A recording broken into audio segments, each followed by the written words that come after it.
Okay. तो अब हम लोगों ने जब ये डिलीट कर दिया है, अब इसमें से जो मेरी लाइन थी, अब मैंने इसको वापस जूम आउट करना है। मैंने यहाँ से सिलेक्ट किया, से मैंने कह दिया कि 500 की लाइन बना ली। अब 500 की लाइन, क्योंकि हम इतने बड़े इसके ऊपर थे कि 500 की लाइन बहुत छोटी सी नज़र आ रही है, तो मुझे अपने आप को मतलब मुझे फोकस इस जगह पे करना है। तो मैं क्या करूँगा, यहाँ से मेरे पास एक ऑप्शन नज़र आ रहा है जूम विंडो ऊपर, ये मैंने सेलेक्ट किया। अब वो मुझसे कह रहा है कॉर्नर स्पेसिफाई करें, मैंने यहाँ से इसको सिलेक्ट कर लिया, इतना हिस्सा मैंने कर दिया। तो अब वो इसको जूम करके यहाँ पे ले आया। तो अब मैं इसके अंदर आ गया हूँ। अब मैं मतलब अपने रियल टाइम वापस अपनी जगह पर आ गया हूँ कि जिससे पे मैं फोकस कर रहा था। तो मैं आपको बता रहा था कि अब हमारा जो नेक्स्ट टास्क था वो क्या, मैंने आपको बताना था। आप देखें, मैंने एक लाइन बनाई, एक और लाइन में बनाता हूँ। मैंने इसके साथ जोड़ के बनानी है। मैंने ये यहाँ से जोड़ा और ऐसा बना दिया, ठीक है, यहाँ पे। अब एक तो वक्त तो ये कि एक दफ़ा तो ये कि ये जुड़ा हुआ है पहले से, तो वो तो मसला कोई नहीं, लेकिन मैं इसको ला के, अच्छा यहाँ पे मैं इसके साथ जोड़ना चाहता हूँ, इस पॉइंट के साथ मैंने इसको यहाँ पे ये जोड़ा, ठीक है। अब मैंने उस वक्त जोड़ दिया था, लेकिन ये एक्यूरेटली इसके साथ नहीं जोड़ा है। मैं इसको जूम करके देखूँ तो मुझे यहाँ पे फ़र्क नज़र आ रहा है कि यहाँ पे फ़र्क है। और जो मुझे अगर बाज़ार ये दिख रहा था कि ये वाला मेरे पास ठीक है, तो यहाँ पे भी देखो तो ये भी आपस में कितना ज़्यादा फ़र्क है जब मैंने इसको ज़्यादा जूम किया। तो इस चीज़ को अवॉइड करने के लिए एक चीज़ होती है जिसको हम कहते हैं ऑब्जेक्ट स्नैप।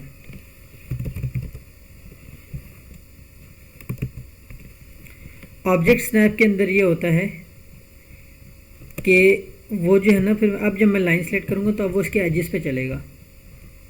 उसने खुद एज पकड़ लिया यहाँ से, एंड पॉइंट, ठीक है। और यहाँ पे मेरे पास दो एंड पॉइंट्स है ना, उसने दूसरा एंड पॉइंट भी दिखा दिया, मैंने दोनों को आपस में मिला दिया। तो बेसिकली अब मैं अगर कोई लाइन बनाऊँगा और मैं इसको किसी और जगह से जोड़ना चाहता हूँ, तो वो मुझे खुद ही दिखा देगा कि भाई ये एंड पॉइंट था, यहाँ पे तो नहीं जोड़ना। सी, ये ऑरेंज कलर का डब्बा बना हुआ आ गया। मैं अब यहाँ पे क्लिक कर दूंगा, मैं इससे थोड़ा सा अवे भी हूँ ना, लेकिन मैं इस पर क्लिक कर दूंगा तो वो इस एंड पॉइंट पे जुड़ गया आगे। तो अब मेरी वो जो बीच में गलती होने का चांस था कि मेरा वो आपस में लाइंस नहीं जुड़ रही, तो अब वो ओ स्नैप यानी ऑब्जेक्ट स्नैप टूल की वजह से ये इशू भी मेरा रिजॉल्व हो जाएगा, ठीक है। अच्छा, ओ स्नैप के अंदर खाली ये ऑप्शन नहीं है कि मैं इनको आपस में इस जगह पर जोड़ सकूँ। ओ स्नैप में काफ़ी सारी ऑप्शन है। मैं अब ये सब मैं डिलीट करके फिर आपको दिखाता हूँ इसके अंदर क्या क्या हम कर सकते हैं। मैं अभी लाइन दोबारा लगाता हूँ, एक लाइन खींच ली मैंने ऐसे, ठीक है। अब मैं दोबारा एक और लाइन पर आता हूँ। तो अब ओ स्नैप के अंदर मेरे पास क्या क्या ऑप्शन है मैं एक्सप्लोर कर सकता हूँ। तो उसने एक तो मुझे बता दिया कि ये ऑरेंज कलर के ये जो आते हैं ना, ये तो एंड पॉइंट्स हो गए। तो एक तो एंड पॉइंट्स की ऑप्शन है। अब इसके अलावा मैं चाहता हूँ कि यार एक लाइन यहाँ से खींचूँ जो इस ऑब्जेक्ट के ऊपर है। अब वैसे तो मैंने ये परपेंडिकुलर पे ही आ रही है ना, इत्तेफाक की बात है। ये जो आप दिखाते हैं ना क्रॉस, इसका मतलब है इंटरसेक्शन। ये हुआ एंड पॉइंट, ये भी हुआ एंड पॉइंट। अब मैं इसके अलावा अगर कोई ऑप्शन चाहता हूँ कि जो है कि फॉर इंस्टेंस के मतलब मुख्तलिफ मेरे पास ऑप्शन हो, मैं इसके मिडिल पे लेके आऊँ, या मैं जो हूँ इसको 90 डिग्री पे बनाऊँ, या किसी तरह से मतलब को और मल्टीपल ऑप्शन हैं। तो मैं इसको क्या लिखूँगा, मैं खाली फ़िलहाल कमांड के अंदर जाके मैं लिखूँगा ओ स्नैप। तो मेरे पास अब काफ़ी सारी चीज़ें खुल के आ गई। ये जो टूल है ना मेरे पास ड्राफ्टिंग सेटिंग्स का, अब मैं इसके अंदर देखूँ ना तो मुझे नज़र आ रहा है एंड पॉइंट जो हम देख रहे थे। एक मेरे पास सिलेक्ट हुआ हुआ सेंटर, एक हुआ हुआ इंटरसेक्शन, एक हुआ हुआ एक्सटेंशन। मैं इस पर से कुछ मज़ीद ऑप्शन अब सिलेक्ट करूँगा। मैंने एक सिलेक्ट कर लिया मिड पॉइंट, ठीक है। एक मैंने सिलेक्ट कर लिया परपेंडिकुलर, एक मैंने सिलेक्ट कर लिया टेंजेंट, एक मैंने सिलेक्ट कर लिया पैरेलल, ठीक है। अब इसमें से ये जितने टूल्स हैं ये कहीं ना कहीं यूज़ होते हैं, हम लोग उनको यूज़ करेंगे भी, लेकिन अगर मैं सबको सिलेक्ट कर लूँगा ना तो फिर कन्फ्यूजन बहुत ज़्यादा हो जाएगी। अभी हमने कौन कौन से देख लिए थे, एंड पॉइंट देख लिया था, तो और मैंने देख लिया था इंटरसेक्शन देख लिया था, एक्सटेंशन मैंने नहीं पता, एक्सटेंशन भी मैं भी गाइड कर देता हूँ। इंटरसेक्शन को फिलहाल मैंने अब इसमें से रिमूव कर दिया। अब मैंने यहाँ पर एक और लाइन सेलेक्ट की, लाइन टूल पर आया हूँ। अब वो मुझे यहाँ पर देखिए ये बना हुआ आ रहा है मेरे पास ट्रायंगल, जिसका मतलब है मिड पॉइंट की, ये इस लाइन का मिड पॉइंट है। अगर मुझे इसके मिड पॉइंट से कोई लाइन खींचनी है तो मैंने यहाँ से इसको कर लिया। अब जो भी लाइन खींचेगी वो इसके मिड पॉइंट से खींचेगी, ठीक है।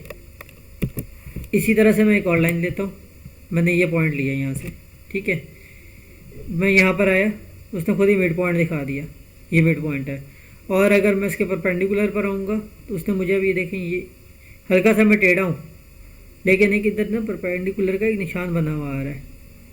थोड़ा सा ऊपर करता हूँ ताकि वो क्लियर हो जाए। हाँ, ये आपको राइट एंगल सा बना हुआ नज़र आ रहा है। तो अब ये परपेंडिकुलर का निशान है, मैंने इसके ऊपर क्लिक किया। अब ये इसके बिल्कुल परपेंडिकुलर उसने लाइन ड्रॉ कर ली। किसी पॉइंट के परपेंडिकुलर लाइन ड्रॉ करनी तो भी ये ओ स्नैप का टूल मेरे पास खुला होगा तो मैं परपेंडिकुलर लाइंस बना लूँगा। ठीक है, अब इसके बाद अब मैं ये करता हूँ कि मैंने यहाँ से ये कर लिया। मैं इसकी एग्जांपल देता हूँ।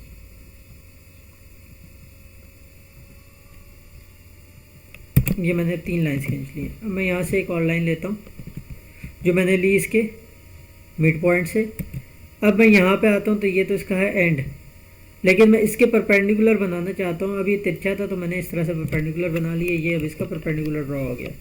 ठीक है, तो किसी तिरछी लाइन का भी परपेंडिकुलर ड्रॉ इस तरह से हो सकता है। और अगर मैं यहाँ से इसका परपेंडिकुलर लूँगा तो वो इस तरह से सीधा आ जाएगा। इसी तरह से इसका परपेंडिकुलर कुछ इस तरह से इधर ड्रॉ होगा और इस लाइन का मतलब परपेंडिकुलर जिस तरह से ही बना सकते हैं तो हम 2 लाइन्स के साथ परपेंडिकुलर इस तरह से बना सकते हैं। फिर मेरे पास एक और ऑप्शन थी इसके अंदर कि मैं ये कर रहा था, मेरे पास एक सर्कल है, एक सर्कल मैंने ड्रॉ किया हुआ है, मैं अभी फ़िलहाल खाली है। अब इस सर्कल के सेंटर से मैं एक लाइन लेके चलना चाहता हूँ। तो मैंने लाइन टूल सेलेक्ट किया, क्लिक किए बगैर कहीं भी आऊँगा ना, मेरे पास सर्कल के सेंटर में एक मेरे पास एक और इस कलर का बना हुआ नज़र आ रहा है। मैंने इसके ऊपर ले जाके क्लिक कर दिया। अब मैं यहाँ से जो भी लाइन खींचूँगा वो उसके सेंटर से बनेगी। जितनी लेंथ की खींचनी है मैं यहाँ तक ला के एक लाइन बना दी। ठीक है, तो ये सारे के सारे टूल मुझे ओ स्नैप की वजह से मिले। अभी मैं देख रहा हूँ इसमें मेरा कोई ऑप्शन जो मैंने अभी एक्सटेंशन और पैरेलल का एक ऑप्शन रह गया। अच्छा, मैं अब एक और चीज़ बताता हूँ। अब मैंने एक लाइन खींची, ठीक है ना, एक ऐसे एक लाइन बनाई छोटी सी। अब मुझे लगता है कि यार ये थोड़ी सी लाइन छोटी होगी, इसको थोड़ा सा मज़ीद बड़ा होना चाहिए था। मैंने फिर लाइन टूल सेलेक्ट किया, मैंने इसके एंड पॉइंट पर क्लिक किया और मैंने इसको अब आगे लेके गया ना तो अब वो खुद ही यहाँ पे लिखा हुआ दिखा देगा कि ये जो है वो एक्सटेंशन चल रही है। मैंने यहाँ से इसको ले जाके यहाँ पे जोड़ दिया तो अब ये लाइन मेरी यहाँ तक एक्सटेंड हो गई है। अब इसका अगर मैं देखूँगा, एक मिनट, सॉरी ये मेरे ख्याल में सेलेक्ट किया था या नहीं,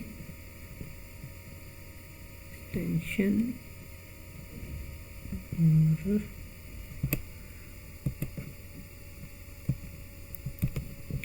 अच्छा, मैंने ये लाइन सेलेक्ट की, यहाँ से एक लाइन बना ली। ठीक है, अब उसके बाद हुआ ये कि मैंने जो है अब ये लाइन मुझे दोबारा अब इसको एक्सटेंड यहाँ पे मैं जब इसके साथ लाइन सेलेक्ट करके और इसके आगे लेके आऊँगा ना तो मैं आगे ऐसे चलना शुरू हो जाऊँगा बगैर कुछ किए, बगैर क्लिक किए मैं इसको आगे लेके चल रहा हूँ ना तो ये एक्सटेंशन लिखा हुआ आ रहा है। अब ये एक्सटेंशन लिखा हुआ आने का मतलब ये हुआ कि वो मुझसे पूछ रहा है कि भाई कितनी दूरी से, मिसाल के तौर पर एक लाइन थी और मैं चाहता था कि उससे तकरीबन जो है वो 20 mm की दूरी पे एक और लाइन इसी तरह की खींचे या किसी और डायमेंशन में खिले मुझे, लेकिन मुझे उसका पॉइंट जो चाहिए था वो उस लाइन के एंड पॉइंट से 20 मिलीमीटर की दूरी पे चाहिए था। तो मैं लिखता हूँ 20, मैंने यहाँ से टैब दबाया 20। ठीक है, अब वो 20 mm की दूरी पे उसने पॉइंट सेलेक्ट कर दिया कि यहाँ से तुमने जहाँ मर्जी लाइन खींचनी खींच लो। ठीक है, तो ये हुआ एक्सटेंशन वाला मोड। ये अब जब हम आगे जैसे जैसे एक्स्ट्रा यूज़ करते रहेंगे समझ आता जाएगा। जस्ट मैं खाली इंट्रोड्यूस करवा रहा हूँ इस टूल को, अगर नहीं समझ आ रही ना फिल वक्त तो परेशान नहीं होना आप लोगों ने।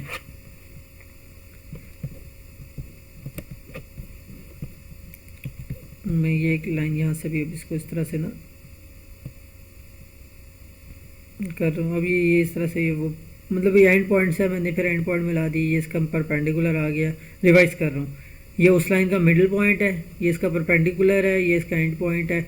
ठीक है ना, अब एक मैंने अब हुआ ये कि मैंने एक ये लाइन ऐसे खींची, अब मैंने ना एक और लाइन खींची। अच्छा, किसी भी वक्त पे मैं जो ना बार बार कमांड सेलेक्ट करने के बजाय अगर एंटर दबाऊंगा तो जो लास्ट मेरी कमांड थी ना वो दोबारा सेलेक्ट हो जाएगी। फॉर इंस्टेंस मैंने एंटर दबाया तो मेरे पास लाइन का टूल दोबारा आ गया। ठीक है, अब मैंने इसके पास एक लाइन खींची, इस तरह से टॉप पॉइंट सेलेक्ट किया और अब मैं करूँगा ये कि मैंने जो है ना अब ऊपर वाली लाइन के मैं चाहता हूँ कि जो मेरी ऊपर वाली ये लाइन है ना ये वाली इसके पैरेलल लाइन बनाऊँ। तो मैं कुछ इसको क्लिक नहीं करूँगा, मैंने पॉइंट सेलेक्ट किया जहाँ से मैं बना रहा था, मैं इस लाइन के करीब लेकर आऊँगा। ठीक है ना, अब मेरे पास एक ये बना हुआ है सिंबल सा बना हुआ है पैरेलल का। ठीक है ना, अब मैं जब भी उसके पैरेलल पर आऊँगा ना इस जगह पे उसने पैरेलल का, अब ये देखिए लाइन भी एक्सटेंड हो गई, साथ में मेरे पास लिखा हुआ आ रहा है पैरेलल। ठीक है, और अब वो जो है उसी तरह से वो उसको बिल्कुल उसके पैरेलल लाइन उसने चलानी शुरू कर दी है। ठीक है, ज़रा सा मैं डेविएट होऊंगा तो वो जो पिछली लाइन थी उसके ऊपर जो पैरेलल का सिंबल गायब हो गया। मैं इसके ऊपर जैसे ही इसके पैरेलल आऊँगा और पैरेलल का सिंबल भी आ जाएगा और मेरी लाइन काफ़ी लेंथ तक एक्सटेंड हुई हुई नज़र आएगी। तो ये होता है पैरेलल लाइन का फंक्शन।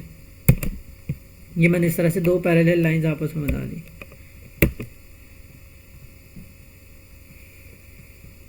यहाँ तक मुझे उम्मीद है अभी कोई कन्फ्यूजन नहीं होगी। अगर है मतलब, और मैं चाहता हूँ कि आप सबको जो है ना जो कुछ मैंने बताया इसको प्रैक्टिस करो, थोड़ा सा इन टूल्स के साथ खेलोगे तो आप लोगों को समझ आ जाएगी कि कौन कौन सी चीज़ किस तरह से यूज़ होगी। जितना ज़्यादा हम इसमें प्रैक्टिस करेंगे उतनी हमारी ग्रिप बनेगी, उतना हम लोगों को इसमें ज़्यादा कमांड हासिल हो जाएगी ऑटोकैड के अंदर। तो इसके बाद जो है अब मैं फिर अब एक तो ये हो गई। अब उसके बाद मेरे पास कुछ टूल्स और नज़र आ रहे हैं। एक आ रही है कंस्ट्रक्शन लाइन। कंस्ट्रक्शन लाइन का मतलब है कि मैंने ऐसे एक लाइन बनाई तो ये किसी भी डायमेंशन में एक अनलिमिटेड लेंथ की लाइन होगी कि आपको नहीं पता होगी, मतलब अनलिमिटेड फुल स्केल जितना मैक्सिमम हो सकता है उतनी बड़ी लाइन होगी। तो मैंने इस तरह से बना दी है, तो अब उसने एक अनलिमिटेड उसकी लाइन खींच दी। ठीक है, उसी पॉइंट से मैं कहीं और खींचना चाहता हूँ, उसने उस तरह से एक और भी लाइन बना दी। इस तरह से लाइन्स बनती रहेंगी बनती रहेंगी बनती रहेंगी। तो मतलब ये अनलिमिटेड लाइन्स हैं, अनलिमिटेड लेंथ की लाइन्स हैं। ठीक है, तो खैर हम लोगों का इससे कोई ताल्लुक नहीं, ये हम यूज़ नहीं करेंगे। मतलब कहने का ये इससे ताल्लुक ना होने का मतलब ये है खाली। इनको मैं सेलेक्ट करके ऑलरेडी सारी डिलीट कर दी मैंने। फिर अगला ऑप्शन है मेरे पास पॉली लाइन। अब पॉली लाइन भी मेरे पास इसी तरह से मैंने ये लाइन खींची, इधर एक और लाइन बनाई, लाइन बनाई, लाइन बनाई, लाइन बनाई, इस तरह से मैंने लाइन्स बना दी। और एक और मैंने ऑप्शन लिया, मैंने ये सिंपल लाइन लिया। मैं खाली फ़र्क बताने के लिए बता रहा हूँ। इस तरह से मैंने ये लाइन ली, इस तरह से मैंने मुख्तलिफ लाइन जोड़ के बना दी। ठीक है, अब ये जो मैंने लाइंस बनाई और जो पॉली लाइन में बनाई है इनमें एक बड़ा सिंपल सा फ़र्क है। वो ये कि जो ये लाइंस बनाई थी ना, ये अब मैं सिलेक्ट करूँ तो एक वक्त में एक लाइन सेलेक्ट हो रही है। ठीक है, मतलब बारी बारी सिलेक्ट, अगर मैं सबको सिलेक्ट करना है बारी बारी सिलेक्ट करूँगा ना। लेकिन ये जो पॉली लाइन होती है ना, ये पूरी पूरा एक सिंगल ऑब्जेक्ट होता है। यहाँ मैं कर रहा था तो एक ऑब्जेक्ट था, एक लाइन एक ऑब्जेक्ट थी। यहाँ पे पूरा का पूरी जो पॉली लाइन है वो एक पूरा का पूरा एक सिंगल ऑब्जेक्ट है। तो ये एक पॉली लाइन के अंदर हमें एडवांटेज होता है कि अगर मुझे एक सिंगल ऑब्जेक्ट मल्टीपल लाइंस के साथ बनाना है तो इस तरह से बनेगा। ठीक है, फिर इसके बाद जो है वो है मेरे पास क्या, अच्छा अगर मैंने ये पॉली लाइन के ज़रिए बनाया, एक पॉलीगॉन की शेप के ऑप्शन है, मैंने इस तरह से यहाँ से, अब वो मुझसे पूछ रहा है कितनी साइड वाला बनाना है। मैं लिखता हूँ 6 हेक्सागॉन बनाना है। मैंने यहाँ से इस तरह से मैंने बना दिया एक हेक्सागॉन। ठीक है, इसी तरह से वो मुझसे पूछता है कि अगर मैंने कोई और पॉलीगॉन बनाना है तो मुझसे नंबर ऑफ साइड्स पूछता है। मैं लिख देता हूँ मुझसे 200। ठीक है,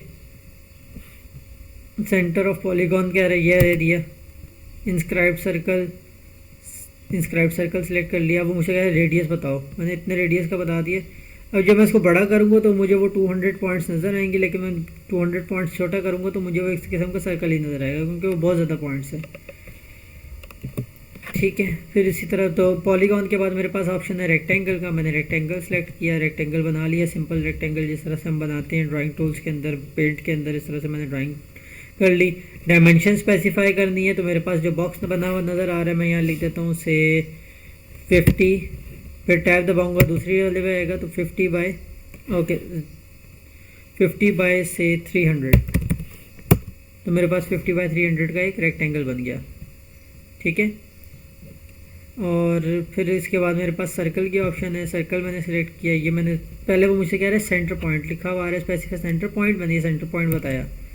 उसके बाद मैंने इसको एक्सटेंड किया और उसके बाद जहाँ तक मैंने लेके जाना है, जितने रेडियस का, मैं कहता हूँ से 50 mm रेडियस का मैंने सर्कल बनाया। मैंने 50 टाइप किया, उसने 50 mm रेडियस का सर्कल बना दिया। अच्छा, मैं एक चीज़ जो आखिरी रह गई थी मेरी इसमें,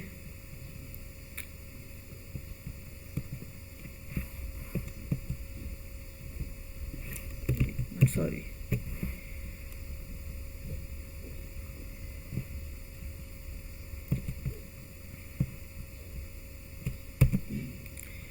कि मैं जो है अब एक चीज़ और जो थी कि उसमें मेरे पास जब था ओ स्नैप पे, मैं वापस आता हूँ ओ स्नैप में, तो एक मैंने ऑप्शन सेलेक्ट किया था टेंजेंट का, ये रह गया था बताना। तो मैं इस सर्कल के ऊपर टेंजेंट में कोई लाइन बनाना चाहता हूँ। मैंने यहाँ से एक लाइन ली एक पॉइंट से और मैं चाहता हूँ कि वो उसके टेंजेंट पे आके रुके तो जैसे ही मैं सर्कल के पास आऊँगा, अब यहाँ पे मेरे पास इस जगह पे इसका टेंजेंट बना हुआ नज़र आना शुरू हो गया कि सर्कल बना हुआ आ रहा है और उसके ऊपर एक लाइन बनी हुई है। मैं इसके ऊपर क्लिक करूँगा तो अब ये इसका बिल्कुल टेंजेंट के ऊपर आके लाइन बन जाएगी, ठीक है। और इसी तरह से मैं कहता हूँ कि मैं एक और लाइन बनाऊँ जो उसके मतलब मैं 2 टेंजेंट्स बनाना चाहता हूँ इस सर्कल के साथ। एक ये मैंने बनाया, ठीक है। और फिर उसके बाद जो है मैं दूसरा पॉइंट लेता हूँ फिर से यहाँ से, और ये मुझे मिड पॉइंट भी दिखा दिया इसने। और यहाँ से मैं लेता हूँ तो ये टेंजेंट आ जाएगा। किसी और जगह पे जोड़ना चाहूँगा एक अलग बात है, मेरे पास इसके परपेंडिकुलर बनाना चाहता हूँ जिस तरह से ये करूँगा तो ये एक दूसरा टेंजेंट आ जाएगा।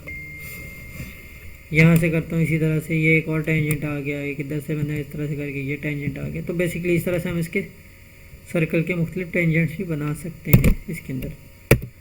तो और फिर आखिरी एक ऑप्शन मैं इसमें और बता देता हूँ, ये है मेरे पास आर्क का ऑप्शन। ये भी हम जब ज़्यादा अभी इनिशियली बताऊंगा तो इतना नहीं समझ आएगा, लेकिन बाद में जब हम इसको यूज़ करेंगे तो ज़्यादा क्लियर हो जाएगा। जस्ट फॉर इन्फॉर्मेशन बताया तो आर्क मैंने सेलेक्ट किया, इसने मुझसे कहा स्टार्ट पॉइंट 2 मैंने दे दिया, दूसरा पॉइंट कह रहा है ये बता दिया, सेकंड पॉइंट ऑफ आर्क, ठीक है। एंड पॉइंट ऑफ आर्क कह रहा है वो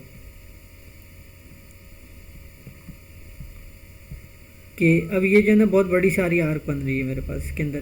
तो इसको जब हम जैसे जैसे यूज़ करेंगे तो ये क्लियर होता जाएगा कि ये किस तरह से यूज़ होना है इस फंक्शन, ठीक है।